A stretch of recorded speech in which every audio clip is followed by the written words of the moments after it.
Amen. Qu'il en soit fait ainsi. Chaque fois que nous disons Amen, c'est qu'il en soit fait ainsi. Dieu est fidèle. Amen. Dieu est fidèle. Amen. Amen. Nous avons la joie d'avoir avec nous un autre frère qui est là ce matin avec sa famille, bien que notre frère René est aussi là avec sa famille. Et comme je l'ai dit, nous allons les présenter après le culte.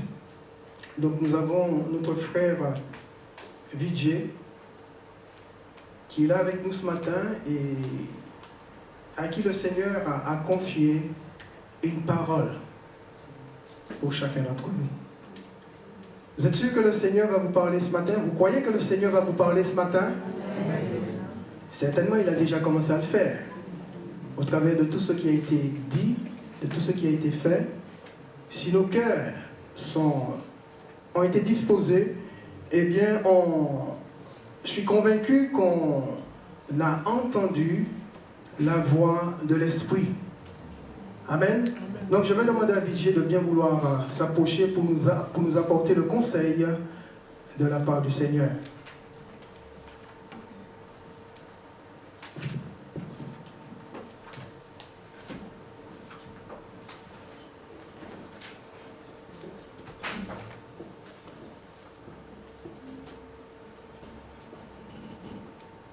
Alléluia. Nous allons prier pour que Dieu bénisse son serviteur. Sa parole est déjà bénie. C'est surtout pour que nos cœurs soient disposés, soient ce terrain fertile qui reçoive la bonne semence de Dieu. Seigneur notre Dieu, nous te bénissons et nous te remercions parce que tu nous parles, Seigneur, de différentes manières, tantôt d'une manière, tantôt d'une autre. Et nous voudrions, Seigneur, ce matin que nos oreilles soient attentives, que notre intelligence soit ouverte, Seigneur, pour que nous puissions recevoir ta parole, non pas comme une parole d'homme, mais comme la parole de Dieu au travers d'un homme. Alors je te bénis pour ton serviteur, Seigneur, que tu as choisi. Merci pour ta parole qui est déjà bénie. Notre Dieu, que cette parole qui est une semence tombe dans une terre fertile et que cette semence, Seigneur, porte du fruit dans nos cœurs. Seigneur, à l'écoute de ta parole, que nous ne soyons pas des auditeurs oublieux, mais que nous puissions, Seigneur, la recevoir et la comprendre et aussi la mettre en pratique. Notre Dieu, notre Père, sois béni dans le nom de ton Fils Jésus-Christ. Amen. Amen.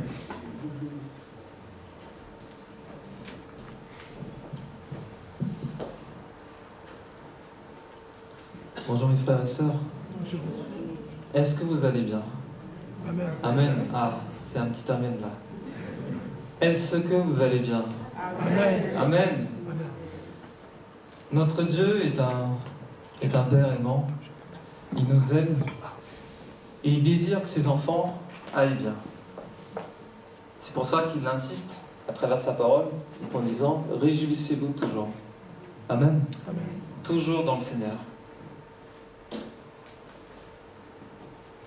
Alors vous savez, Jésus l'a dit, tout est accompli. Tout a été dit. Alors si je m'arrête à ça, je peux faire ma Bible et aller m'asseoir aussi en disant ça y est, tout a été dit, tout est dans la Bible. J'ai plus rien à ajouter. Et c'est vrai. Amen. Amen. Et c'est vrai. C'est la rentrée scolaire depuis le 1er septembre, c'est bien ça? Qu'est-ce qu'on souhaite pour nos enfants? Quel est le souhait des parents pour nos enfants? J'ai entendu de la réussite, bien sûr. On veut que nos enfants réussissent là où ils vont, dans la classe où ils vont, dans le chemin qu'ils prennent cette année, la réussite. Mais pour avoir la réussite, qu'est-ce qu'il faut? Il faut travailler, il faut avoir l'intelligence pour travailler. Et pour avoir l'intelligence, qu'est-ce qu'il faut? Il faut être sage. Amen. Amen. Je sais pas si c'est moi qui commence à vous fatiguer ou... Et vous inquiétez pas, à la fin, ça se trouve, je vais même réussir à vous endormir. J'espère pas, mais si c'est dans la paix, c'est bien. Alors nous aussi, on souhaite que nos enfants soient sages et intelligents. Amen. On souhaite que nos enfants soient sages et intelligents. Parce qu'en fait, il y a une nouvelle année scolaire qui démarre. Il y a des nouveaux projets, des nouveaux objectifs à atteindre, des épreuves. Et bien sûr, à l'école, forcément, il y a des problèmes à résoudre. Donc il y en aura des problèmes. Que ce soit les problèmes à l'écrit ou les problèmes entre camarades, il y en aura aussi. Et il faut être sage et intelligent pour avoir la bonne solution face à ces problèmes, face à ces épreuves. Amen. Nous sommes ici dans la maison de Dieu. Pour ceux qui le croient, lèvent la main et disent Amen. Amen. Nous sommes dans la maison de Dieu. On est à l'école de Dieu. Amen. Tous, sans exception. On est à l'école de Dieu. On est là pour apprendre. Aussi bien, ça peut aller du pasteur jusqu'à tous les fidèles. On est là tous à l'école du Seigneur. Et constamment, on apprend. Et la formation, vous savez, comme ce qu'on dit, c'est une formation continue avec le Seigneur. Tant que on n'est pas au ciel, tant que le Seigneur ne nous a pas enlevés comme Enoch, on est en formation continue. Amen. Amen. Alors on est dans la maison du Seigneur, à l'école du Seigneur, afin de grandir spirituellement. Afin de grandir spirituellement et ensemble. De faire ce que Dieu veut que l'on fasse. Parce que nous, on veut faire, mais ce que Dieu veut que l'on fasse. Amen. Sans tarder, on va ouvrir nos Bibles en Psaume 34, verset 11. Psaume 34, verset 11. Alors c'est vrai que je n'ai pas demandé la durée de la prédication, ici, à peu près.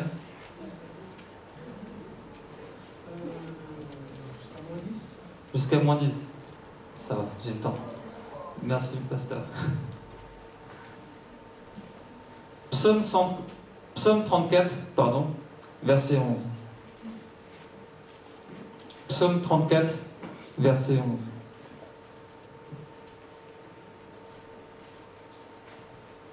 Alors, il y a certaines traductions, c'est le verset 12.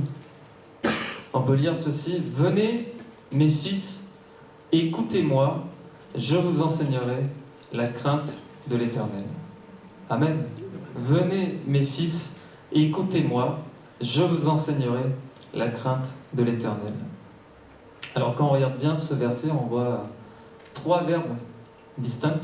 Le premier, c'est le verbe « venir ». Venez. Donc c'est important pour nous chrétiens de venir à l'assemblée, de venir dans cette communion fraternelle. C'est important d'être ensemble. Venez, mes fils. Venez à l'endroit où le Père nous appelle. Venez dans le rassemblement des saints.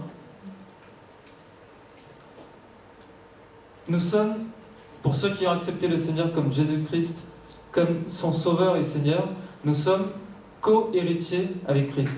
Amen. Donc on est aussi enfants de Dieu.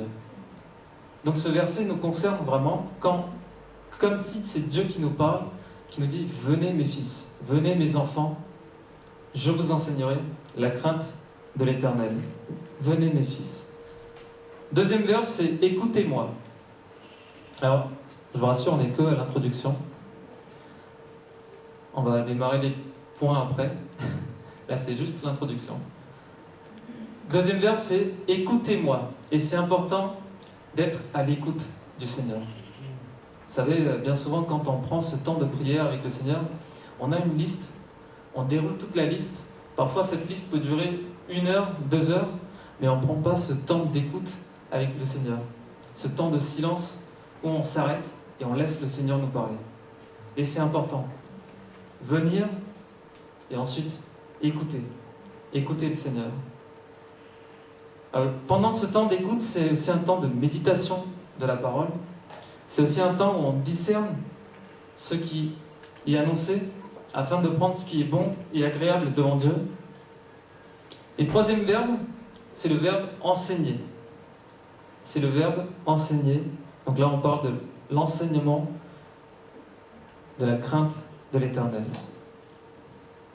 Alors, comme un enfant qui grandit, vous savez, qui va plus loin, qui grandit, qui prend de l'âge pour devenir adulte, acquérir de la sagesse, de l'intelligence, un chrétien aussi, nous, enfants de Dieu, on a besoin de grandir, on a besoin d'avancer, ne pas rester au stade bébé, vous savez, juste après le baptême, rester au biberon, mais aller plus loin.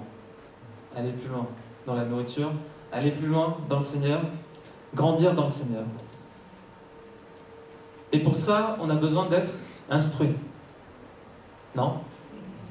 On a besoin d'être instruit. Amen. On va ouvrir nos Bibles en Proverbe 22, verset 6. Proverbe 22, verset 6. Le premier point, c'est l'instruction.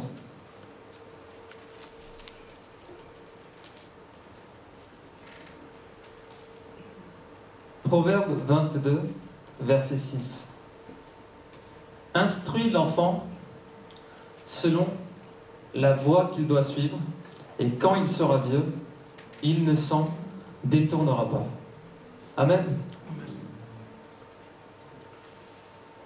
Instruis l'enfant selon la voie qu'il doit suivre, et quand il sera vieux, il ne se détournera pas. Moi, j'ai 2 enfants. Mes enfants, ils sont en bas. Alors, on dit Égypte, c'est ça? À la nurserie, pardon. Alors, nurserie. Et donc, elles sont en bas, donc deux filles. On les a inscrits à l'école. Cette année, la deuxième aussi va à l'école. Alors, si je me contentais juste de l'éducation qui est apportée à l'école, est-ce que c'est suffisant pour mon enfant? Est-ce que Dieu a confié l'enfant à l'école ou aux parents? Quand on a prié pour que le Seigneur nous bénisse, on l'a prié afin que nous, on puisse prendre la responsabilité et de conduire l'enfant là où le Seigneur veut l'emmener. Et c'est important en fait que chaque parent, chacun de nous, vraiment, on soit conscient de ça. Il y a l'éducation qui est apportée à l'école, mais il y a l'éducation des parents aussi. Alors si on se contente juste de cette éducation à l'école, vous savez, ça arrive souvent dans le monde où on est, métro, boulot, dodo. Lorsqu'un enfant arrive, bien souvent la maman aussi, elle a travaillé, et ensuite elle doit peut-être reprendre le travail assez rapidement, parce que les congés, c'est pas si long que ça, et en plus maintenant qu'ils ont divisé aussi les congés, parce que le papa il en a besoin aussi, donc la maman on lui a réduit ses congés aussi. Donc c'est assez difficile pour les familles pour se concentrer dès les premiers âges de l'enfant, dès les premiers mois aussi, dans l'éducation. L'éducation de l'enfant commence déjà dès bébé. Amen. Moi je le crois en tout cas. Ça commence vraiment dès bébé. Et c'est important. C'est important. Chaque parent a la responsabilité d'apporter la bonne éducation pour son enfant. Chaque parent. Et chacun de nous, on a la responsabilité d'apporter la bonne éducation pour nos enfants.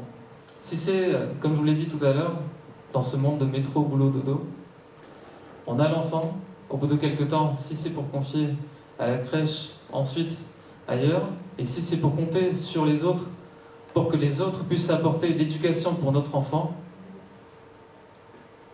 je vous laisse méditer dessus. Dieu a confié l'enfant aux parents, et c'est important que chaque parent soit conscient de ça, ne pas juste se contenter de l'éducation qui est apportée à l'école. De la même façon, lorsqu'on emmène nos enfants à l'église, on a cette grâce à l'église d'avoir ces... Est-ce qu'on peut dire moniteurs, monitrices? C'est bien ça. En fait, donc on a des moniteurs, monitrices aussi à l'église qui sont là pour apporter justement cette éducation chrétienne qui est importante pour nos enfants.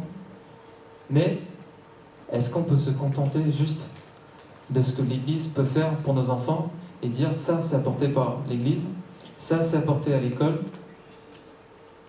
et moi j'ai pas trop le temps, il faut que j'aille au travail, je suis fatigué, j'ai ceci à faire, j'ai cela à faire. C'est la responsabilité de chaque parent face à l'éducation de nos enfants. Et c'est important en fait. L'école complète l'éducation des parents, mais c'est pas entier. L'enfant a besoin de toute l'éducation et surtout de ses parents. Il y a quelque chose qui est important aussi dans l'éducation des parents, lorsqu'on parle d'instruction. Tout ce qu'on fait devant l'enfant, l'enfant l'apprend. Tout ce qu'on fait, les faits, les gestes, l'attitude, le témoignage, les paroles. Vous savez, ça peut arriver, hein. On est chrétien, on est enfant de Dieu, on est humain, on est sur terre, on n'est pas parfait.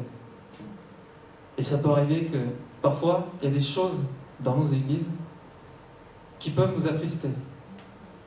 Et parfois, ça peut arriver d'avoir ces discussions à la maison. Et bien souvent, on a ces discussions devant nos enfants. On oublie que nos enfants sont là, qu'ils sont en train d'emmagasiner tout ce qu'on est en train de faire devant eux, et on est en train de parler de l'église, on est en train de parler d'un frère, d'une sœur, on est en train de parler du pasteur, de ceux qui nous conduisent, et après on s'étonne que l'enfant ne veut plus venir à l'église. On dit, pasteur, mon frère, priez pour mon enfant, il ne veut pas venir à l'église et je ne comprends pas pourquoi. Nos témoignages, nos faits, nos gestes, ce qu'on fait devant nos enfants, l'attitude, et attention aux discussions qu'on a avec nos enfants.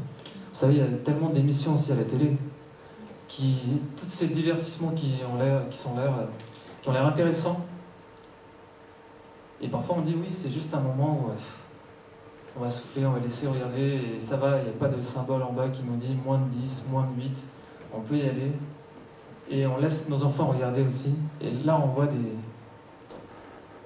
des équipes ou des concurrents qui se parlent entre eux, d'autres équipes, d'autres concurrents. Vous savez, toutes ces émissions où les gens ils courent partout là. Et on laisse regarder nos enfants aussi.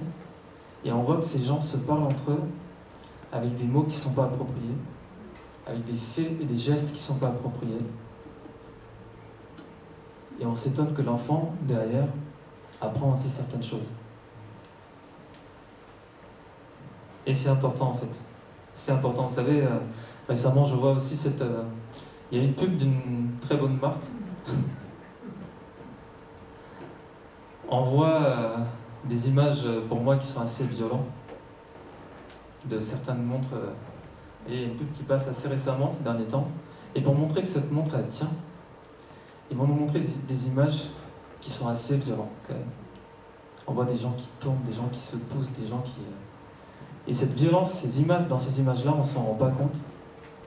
Et nous, on est en train de dire, c'est génial, cette montre, elle est bien, elle va tenir. C'est pour montrer vraiment à quel point cette montre, elle est solide.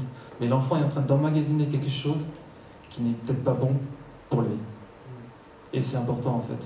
C'est important ce qu'on apporte pour nos enfants. Et lorsqu'on parle justement de Proverbe 22, verset 6, « Instruis l'enfant selon la voie qu'il doit suivre.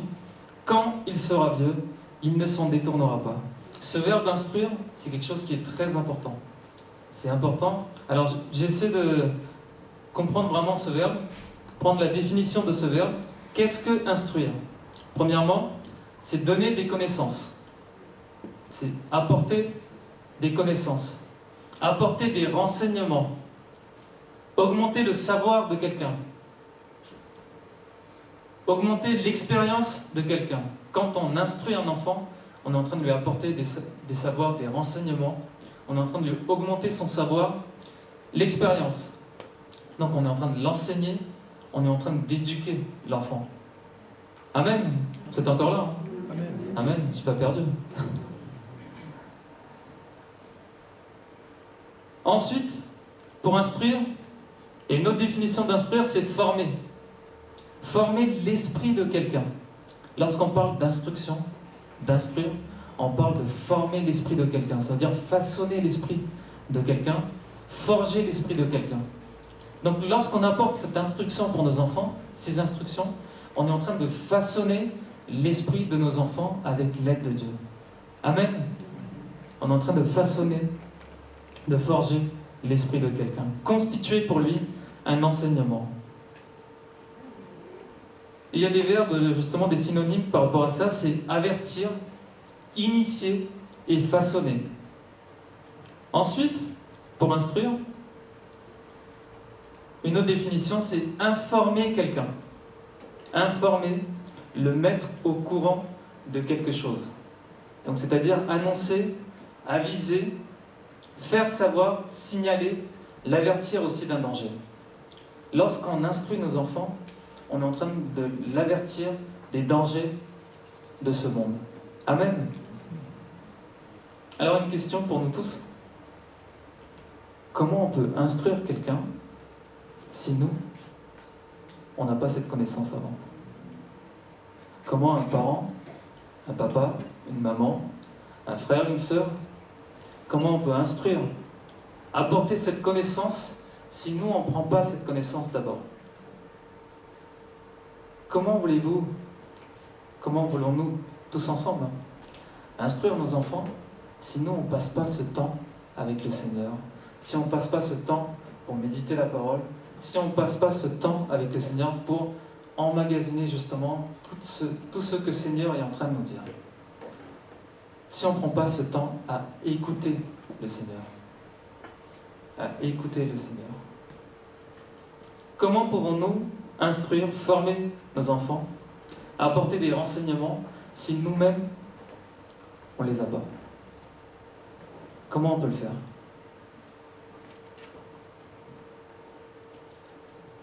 C'est certainement des choses qu'on a forcément appris avec le Seigneur, forcément des choses qu'on a appris de ce que le Seigneur nous a donné. Amen. Et tout est dans la parole. Tout est dans la parole.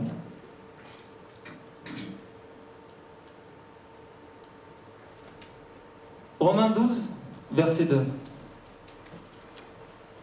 Là, je parle des parents, mais vous savez, toute personne qui instruit un enfant, toute personne qui instruit, justement, qui apporte une connaissance ou un renseignement, a besoin d'être instruit avant, a besoin de prendre cette connaissance avant. Vous savez, même dans l'évangélisation, c'est très important. Quand on a pris le baptême, en général, on a ce zèle, on a envie de retourner le monde entier, on a envie d'apporter des âmes au Seigneur, et c'est bien, c'est important, il faut le faire. Mais on se précipite aussi, par manque de connaissances parfois. On se précipite pour aller répondre à des questions par manque de connaissances aussi. Et on peut apporter des instructions, des informations qui peuvent être erronées aussi. Amen. C'est important même pour ceux qui veulent évangéliser, pour nous tous. On a cette tâche, apporter la bonne nouvelle. C'est important de prendre du temps avec le Seigneur, de prendre la connaissance et d'aller.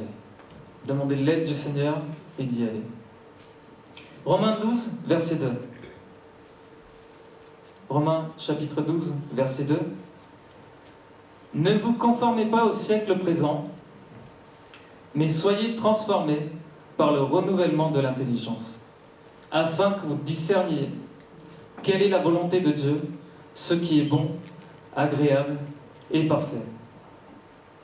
Ne vous conformez pas au siècle présent, mais soyez transformés par le renouvellement de l'intelligence, afin que vous discerniez quelle est la volonté de Dieu, ce qui est bon, agréable et parfait. Vous savez, ça me rappelle mes années au collège ou ailleurs, quand je vois, au lycée aussi, quand je vois certains jeunes qui font un peu l'intéressant à l'école, dans ces classes, ou qui peuvent faire certaines bêtises aussi. Et là, il y a tous les jeunes autour qui se retournent, qui applaudissent, ou qui sont contents, qui vont filmer. Maintenant qu'on a tous un téléphone portable, un smartphone, on filme, réseaux sociaux. TikTok, Snapchat, Instagram, ou je sais pas quoi encore, Facebook, plein de choses. Tellement de choses sont partagées. Tellement de choses sont partagées dans ces réseaux sociaux. Tout est filmé. tout et n'importe quoi. Tout et n'importe quoi. Il y a un accident sur la route, un homme est en train de mourir, on est en train de filmer. On a oublié qu'il a besoin d'aide, on veut faire du buzz, on veut des likes, on veut des commentaires, c'est ça. Donc on filme tout, on partage tout, et on ne réfléchit même pas sur les conséquences et l'impact de nos actes. Et comme on a besoin de donner ces outils à nos enfants, les smartphones, les téléphones et tout, les parents aussi, on ne prend pas le temps de réfléchir. Peut-être qu'on l'a fait, hein, mais peut-être pas suffisamment. Est-ce que c'est le bon outil pour cet enfant? Est-ce qu'à cet âge-là, il a réellement besoin de ça? Et ça, c'est la responsabilité des parents. C'est la responsabilité aussi des leaders de jeunes. C'est la responsabilité aussi des moniteurs, monitrices d'école, pas pour offrir l'outil, hein, mais pour enseigner, pour apporter. Toute personne qui instruit l'enfant a besoin de prendre cette connaissance avant et ensuite instruire. Donc là, je reviens sur le smartphone. Et ce qui est dangereux dedans, c'est que ces enfants, ces jeunes, et même les adultes, hein, j'en vois des adultes parfois, l'enfant peut être en train de s'étouffer à côté, et eux, ils sont en train de faire leurs vidéos YouTube, parce que c'est des influenceurs, influenceuses sur YouTube, et on continue ces vidéos. On veut tellement faire de buzz, on a oublié l'enfant à côté qui peut-être est en train de manger quelque chose et qui est en train de s'étouffer. Et c'est déjà arrivé aussi. C'est déjà arrivé aussi. Et qu'à la fin, on se retourne, on dit mince, qu'est-ce que j'ai fait? Je vais essayer d'aider l'enfant. On se conforme au siècle présent. Tous, sans exception, même nous chrétiens, attention à ce qu'on fait. On se conforme au siècle présent. C'est la mode, c'est la société, c'est ce qui marche actuellement. Et on veut faire pareil. On veut faire pareil. Et donc, je reviens dans ces années collège et lycée. Vous savez, ces jeunes, quand ils font ces bêtises, ils sont tellement fiers d'eux. Et parfois, il y en a, ils vont venir raconter leurs bêtises qu'ils ont fait dans les trains, ailleurs. Et ils sont tellement fiers d'eux quand ils racontent ce qu'ils ont fait. Tellement fiers d'eux. Et nous, c'est quoi l'attitude qu'on a? Quelle attitude a notre enfant dans ces situations-là? Est-ce qu'il est là en train d'applaudir avec les autres? Est-ce qu'il est là en train de regarder avec des yeux tout brillants en disant « Waouh, il a fait quelque chose, il a eu le courage de faire ça » Ou est-ce qu'il est en train de discerner ce qui s'est passé et se mettre à l'écart peut-être de cette situation? Et donc il y a des jeunes comme ça, capables de faire tellement de sottises, de bêtises. Ils sont fiers d'eux, ils sont tout contents, ça fait rire les autres, et même parfois, ça applaudit. Ça applaudit. Toutes ces émissions, vous voyez, toutes ces émissions à la télé, c'est tellement divertissant, c'est tellement bien, nous aussi on rigole, on applaudit, on dit waouh, qu'est-ce que c'est bien, mais quand on réfléchit bien derrière, on est en train d'applaudir, on est en train de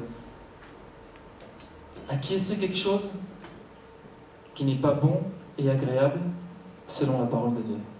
Amen. Toutes ces humoristes, toutes ces choses, attention à ce qu'on fait, attention à ce qu'on donne comme nourriture pour notre âme, attention à ce qu'on donne comme nourriture pour nos enfants, attention à l'éducation de nos enfants, à l'instruction de nos enfants, c'est important. Ce qui a un impact et des conséquences à court, moyen et long terme pour nos enfants. Amen. De même, nous aussi, chrétiens, on est enfants de Dieu. Pour ceux qui ont accepté le Seigneur Jésus comme son Sauveur et Seigneur, il est enfant de Dieu. Alors pour ceux qui ne l'ont pas fait, vous avez encore le temps. Tant que c'est pas trop tard, on a encore le temps. Mais on ne sait pas c'est quand le trop tard. Enfants de Dieu, on a constamment besoin d'être transformés par le renouvellement de l'intelligence. Il ne faut pas se conformer au siècle présent sur nos méthodes, sur notre façon de faire, en tant que responsable, en tant que leader aussi, et en tant que chrétien aussi. On a besoin de se conformer selon la parole de Dieu. Amen. Selon la parole de Dieu. Ne pas se conformer au siècle présent.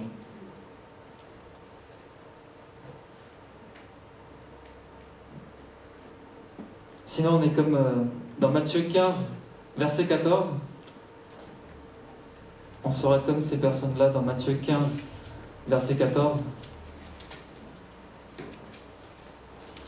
On peut lire ceci. Ce sont des aveugles qui conduisent des aveugles. En tant que parents, est-ce qu'on veut être des aveugles qui conduisent nos enfants comme des aveugles? Ou on veut être éclairés par la parole de Dieu? On veut prendre ce temps avec le Seigneur afin d'apporter cette connaissance, cette éducation pour nos enfants. Depuis tout à l'heure, je vous parle de parents-enfants, mais c'est la même chose en fait. Pour nous chrétiens, c'est important. Pour nous aussi, lorsqu'on va parler avec un frère, lorsqu'on va exhorter un frère, lorsqu'on va encourager un frère, on est aussi en train de façonner son esprit. On est aussi en train de réveiller aussi le frère, de l'encourager aussi. Donc c'est important de prendre ce temps avec le Seigneur afin de pouvoir encourager, exhorter le frère correctement aussi, sagement, intelligemment. C'est important. Il ne faut pas grand-chose parfois, vous savez, pour créer des perturbations aussi. Ce sont des aveugles qui conduisent des aveugles. Et si un aveugle conduit un aveugle, ils tomberont tous deux dans une fosse. Tous deux. La parole de Dieu est notre référence. Amen. Ceux qui le disent, ceux qui le croient, disent Amen. Amen. Moi je le crois. Amen. Deutéronome 4, verset 5. Deutéronome, chapitre 4, verset 5. On peut lire ceci. Voici, je vous ai enseigné des lois et des ordonnances, comme l'Éternel, mon Dieu, me l'a commandé, afin que vous les mettiez en pratique dans le pays dont vous allez prendre possession. Alors ce qui est important de retenir dans ce verset, par rapport à ce message, ce qui est important, c'est comme l'Éternel, mon Dieu, me l'a commandé. Ce n'est pas des instructions qu'on apporte à nos enfants ou à nos frères et sœurs, comme le siècle présent, comme notre intelligence nous le dit, mais c'est selon ce que Dieu nous donne. Comme l'Éternel, mon Dieu, me l'a commandé. Donc l'instruction et l'enseignement doivent forcément venir de Dieu. Amen. On doit être conduit par le Saint-Esprit et c'est important. Alors tout ça pourquoi? Tout ça pourquoi? Deutéronome 4, versets 6 à 8. Deutéronome chapitre 4, versets 6 à 8. Parce que Dieu aime son peuple. Dieu veut que son peuple se porte bien.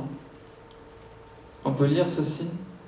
Deutéronome 4, versets 6 à 8. Vous les observerez, vous les mettrez en pratique, car ce sera là votre sagesse et votre intelligence aux yeux des peuples, qui entendront parler de toutes ces lois et qui diront, on va le dire ensemble si vous êtes d'accord, cette grande nation est un peuple absolument sage et intelligent. On va le redire, cette grande nation est un peuple absolument sage et intelligent. Et c'est le désir de Dieu pour nous.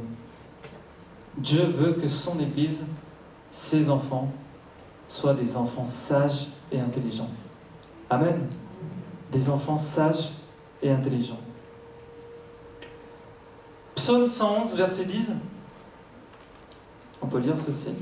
La crainte de l'Éternel, Psaume 111, verset 10. La crainte de l'Éternel est le commencement de la sagesse. Tous ceux qui pratiquent ces préceptes auront une bonne intelligence. Amen. Tous ceux qui pratiquent ces préceptes auront une bonne intelligence. Proverbe chapitre 1, verset 17. La crainte de l'Éternel est le commencement de la science. Proverbe chapitre 1, verset 17. La crainte de l'Éternel est le commencement de la science. Les insensés méprisent la sagesse et l'instruction. Amen. La crainte de l'Éternel est le commencement de la science. Psaume chapitre 19, verset 7. On peut lire également ceci. La loi de l'Éternel, elle est parfaite. La loi de l'Éternel est parfaite, elle restaure mon âme. On n'a pas besoin d'ajouter quelque chose à la loi de l'Éternel. Il ne faut surtout pas retirer des choses aussi. Elle est parfaite, elle est complète. La loi de l'Éternel, sa parole, est parfaite et complète. Elle restaure l'âme. Le témoignage de l'Éternel est véritable. Il rend sage l'ignorant. Amen. C'est ce que Dieu désire pour nous. Un peuple sage et intelligent. Un peuple sage et intelligent. C'est la rentrée pour nos enfants. C'est la rentrée aussi pour, vous savez, l'Église, tous les ans aussi, doit remettre les plannings, refaire les plannings et tout. Donc il y a les réunions, etc. C'est aussi une rentrée pour nous à l'école de Dieu, après les vacances. Et c'est important de se remettre en question, de savoir où est-ce qu'on veut aller, qu'est-ce qu'on veut faire, qu'est-ce qu'on veut apprendre, comment aussi marcher selon la parole de Dieu. Deutéronome chapitre 4, verset 9. Deutéronome chapitre 4, verset 9. Seulement, prends garde à toi et veille attentivement sur ton âme tous les jours de ta vie. Et c'est une parole qui est importante pour nous chrétiens. Prendre garde à nous et veiller sur nos âmes. Veiller sur notre âme. C'est important. Tous les jours de notre vie. De peur que tu n'oublies les choses que tes yeux ont vues. Et qu'elles ne sortent de ton cœur. Enseigne-les à tes enfants et aux enfants de tes enfants. Vous savez, Dieu, il a fait tellement de choses dans notre vie. J'en suis certain. Il a fait de grandes choses dans vos vies aussi. Et lorsque les épreuves arrivent, lorsque les difficultés sont là, on a oublié tout ce que Dieu a fait. Peut-être moi le premier. On a oublié tout ce que Dieu a fait lorsque l'épreuve est là. C'est important. C'est important de prendre garde à nous, afin de ne pas tomber. De veiller sur notre âme, de peur qu'on oublie les choses que nos yeux ont vues. Et c'est important de les enseigner à nos enfants. C'est important de témoigner auprès de nos enfants. Voilà ce que Dieu a fait pour moi. Comment Dieu a conduit les choses. C'est important de le dire à nos enfants. Et aux enfants de vos enfants. Donc on doit faire attention à ce qu'on apporte comme nourriture pour notre âme, veiller sur notre âme. Et on nous exhorte aussi ici à témoigner à nos enfants, à témoigner aussi à nos frères et sœurs ce que Dieu a fait pour nous. C'est important ces instructions et cette éducation pour nos enfants. Vous savez, je suis né en Inde et je suis arrivé ici à l'âge de 9 ans. Et les premiers souvenirs que j'ai de mon enfance, les plus anciens, c'est surtout mes parents qui prient la nuit, qui prient le soir. Et ce qui est important pour eux, c'est cette prière en famille. La prière en famille est très importante pour mes parents. Et ce qui est intéressant, c'est que nous,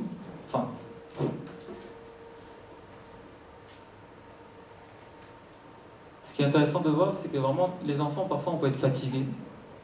Peut-être qu'on n'était pas vraiment là à ce moment-là, mais les parents, ça ne les dérangeait pas. Ils avaient besoin de ce temps de prière en famille. Et donc, depuis tout petit, j'ai vu ça. J'ai vu les parents prier ensemble. Donc, les enfants, on était là devant. Les parents, ils étaient là aussi, autour d'une table basse, la Bible au milieu. Chacun priait. Mon père, il encourageait aussi à chacun de prendre des versets, de la prendre par cœur, de pouvoir aussi méditer sur ces versets. Parfois, il posait des questions pendant le temps de prière. Il lisait un psaume. On se disait, c'est bon, il va lire le psaume, il va prier, ça sera fini. Pendant qu'il lisait, il pouvait s'arrêter et vous dire ça. Qu'est-ce que ça veut dire? Nous, en fait, on était à l'école française, à Pondichéry. Et effectivement, avec mes parents, on parlait en tamoul. Et mon père, il lisait une Bible en tamoul. Il y a certains mots en tamoul qui étaient assez soutenus. Il fallait le comprendre. Et donc mon père, il posait certaines questions, il disait, ça veut dire quoi? Cette expression, ça veut dire quoi? Et dans son contexte, qu'est-ce que ça veut dire? Je rends grâce à Dieu. Mon père, il n'est pas pasteur, mais c'est un berger. Amen. Chaque parent, chaque papa et maman, on a cette tâche d'emmener nos enfants dans les voies de Dieu. Comme un berger pourrait le faire. Chaque parent, chacun. Et du coup, dans ces temps de prière, on était là tous ensemble. Et j'ai vu ça, tous les soirs. Et parfois, ça pouvait arriver aussi que peut-être il y a des invités, ça pouvait déborder. On s'est dit, bon, là, 22h, il y avait des invités, les parents, ils ont oublié, on va être fatigués, on pouvait aller se coucher. Les parents, ils pouvaient dire, ah non, attends, on va faire un petit temps de prière avant. Si vous voyez nos têtes à ce moment-là. Mais on le faisait. Ça arrivait aussi des fois, c'était à 5h du matin, un cousin en Inde qui était malade, et nous on était déjà ici à ce moment-là, et du coup les parents avaient pris l'engagement justement avec le Seigneur de pouvoir intercéder pour lui, parce qu'il avait des opérations assez importantes, il avait des tumeurs au cerveau, et du coup on priait pour lui en fait, et toute la famille priait à 5h du matin, et moi, vraiment, quand il y avait toutes ces réunions de jeunesse, toutes ces choses, j'étais le dernier à y aller. Limite, j'y allais pas, je pouvais rester avec mes parents. Et quand il y avait ces réunions de jeunesse aussi, c'était pareil. Et pareil, quand il y avait ces temps de prière à 5h du matin, la maison a vibré, elle tremblait. Je pensais même aux voisins qui peut-être étaient en train de dormir. Mais eux, ils priaient, et ça priait en langue, ça chantait, ça... On élevait notre voix, on demandait l'intervention de Dieu. On lisait la parole. Et moi, j'étais là couché, je remettais ma couette sur moi, je me dis, bon, si maman elle passe, elle verra que j'ai la couette sur moi. Au bout d'un moment, mon cœur, il travaillait. Je dis, il y a quelque chose qui ne va pas. Je ne peux pas rester comme ça. Peut-être j'allais à la moitié, mais je ne peux pas rester allongé. Donc j'y allais aussi. Et ce qui est intéressant, c'est que grandir comme ça, le jour où je devais prendre une décision pour ma vie future, un des choix, une des priorités pour ma vie, c'était lorsque je me marie avec quelqu'un, avec ma femme, je voulais qu'avec ma femme, mes enfants, on puisse prier ensemble. C'est quelque chose que je voulais peut-être pas quand j'étais petit, mais c'est quelque chose qui est devenu essentiel et important après. Et quand il sera Dieu, il ne s'en détournera pas. Amen. Et c'est quelque chose qui est devenu important pour moi. Donc, mes enfants, peut-être ils subissent un peu la même chose que moi, mais ils savent que c'est important. Parce que ça arrive, hein, des fois, c'est eux qui vont nous dire on va prier, on y va. Et c'est vraiment une joie de pouvoir instruire nos enfants. On n'est pas parfait.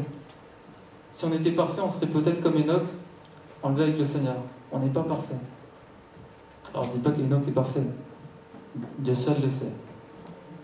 Mais, avec nos faiblesses, avec nos défauts, Dieu nous demande vraiment d'être cette réflexion de la lumière de sa parole pour nos enfants. On doit réfléchir la lumière de la parole de Dieu. Amen. Et c'est très très important. Et je me rappelle aussi, j'ai le temps jusqu'à -10, donc ça va. Et je me rappelle aussi, vers 12 ans, j'étais à l'hôpital, très malade. Et mes parents, ils priaient dans la chambre d'hôpital. Ça ne les dérangeait pas que les infirmières rentraient, que sortaient, aucun souci. Et moi, parfois, ça me gênait. Je dis, mais attends, il y a quelqu'un qui arrive, relève-toi. Ils se mettaient à genoux, ils priaient. Et je me rappelle de cette prière de ma mère. Je dis, Seigneur, mon fils est très malade. Guéris-le et prends-le à ton service. Et là, j'étais énervé avec ma mère. J'ai dit, maman, il y a tellement de prières. Tu peux demander tout ce que tu veux. Pourquoi ça? Seigneur, appelle-le à ton service. J'ai dit, maman, arrête. Et là, je lui ai fait la tête pendant toute la soirée. On ne sait pas comment Dieu conduit les choses. On ne sait pas où Dieu veut emmener nos enfants. Mais c'est important de prier pour nos enfants. C'est important de prier pour nos frères et sœurs. C'est important de prier pour son Église. C'est important de prier pour sa famille. c'est important de prier pour les couples dans nos églises. Dieu, il veut un peuple sage et intelligent. Alors un peuple sage et intelligent, ça représente quoi? Ça représente des familles, ça représente des couples, ça représente des enfants, des ados, des jeunes. C'est son Église. Et il veut que toute son Église, tout son peuple soit sage et intelligent, et c'est le désir de Dieu pour nous tous. Amen. Deutéronome 6, versets 6 à 7, je termine par ça. Deutéronome chapitre 6, versets 6 à 7. Et ces commandements que je te donne aujourd'hui seront dans ton cœur. Tu les inculqueras à tes enfants et tu en parleras quand tu seras dans ta maison, quand tu iras en voyage, quand tu te coucheras et quand tu te lèveras. Amen. Vous savez, bien souvent, nos chrétiens, ça nous arrive aussi d'aller en vacances, c'est important, on a besoin de ça. Qui, lorsqu'on prépare nos vacances, pense à se dire, c'est bon, je vais aller dans cette région, à cet endroit, est-ce qu'il y a une église à côté? Qui pense à ça? Même quand tu iras en voyage, c'est important. Même quand tu iras en voyage, est-ce qu'on est en train de voir des temps de vacances à la plage, la mer, dans le désert où il n'y a rien? Ou est-ce qu'on est en train de rechercher cette communion fraternelle, peu importe là où on va? Est-ce que c'est la première chose, la priorité, même pour nos vacances? Et ça m'arrive des fois de discuter avec des frères et sœurs, de leur demander, voilà, ça a été vos vacances? Oui, c'était bien. Et le dimanche? Et là, elle dit, ah, tu sais, le dimanche, oui, on était à la plage, on était à la mer, tu sais, oui, c'était bien. Ah oui, et le Seigneur? Alors, je ne suis pas en train de vous dire, c'est le dimanche, c'est tel jour, etc. Mais ce que je veux qu'on prenne conscience, c'est que c'est important de mettre Dieu partout. Dans tous les domaines. Les vacances, c'est important aussi, mais que ce soit avec le Seigneur. Pas juste avec notre famille, et le Seigneur, on l'a laissé là où on habite, et on l'emmène avec nous. On profite avec le Seigneur, et on le ramène encore. On a besoin du Seigneur partout où on sera. Et c'est important de vraiment instruire nos enfants, instruire nos jeunes, nos ados, selon la parole de Dieu. Et pour ça, on a besoin d'abord de prendre cette connaissance dans le Seigneur. Amen. Je vous invite à vous lever si vous êtes d'accord. Je vais terminer par la prière et je vais laisser la place aussi. Seigneur, c'est une grâce, Seigneur, ce matin. C'est un privilège, Seigneur, de pouvoir apporter ta parole, Seigneur. Je ne suis qu'un homme, Seigneur. Peut-être qu'il y a des erreurs, Seigneur. Et toi, tu es le Dieu parfait, Seigneur. Toi, tu es le Dieu parfait, Seigneur. Tu es bon, Seigneur. Tu es agréable, Seigneur. Tu sais, Seigneur, ce que ton peuple a besoin, Seigneur. Aide-nous, Seigneur, à pouvoir interpréter la parole, Seigneur, comme toi tu le veux, Seigneur. Pas selon notre sagesse, Seigneur. Pas selon notre intelligence, Seigneur. Mais à pouvoir la comprendre comme toi tu l'as voulu, Seigneur. Et à pouvoir la mettre en pratique également, Seigneur.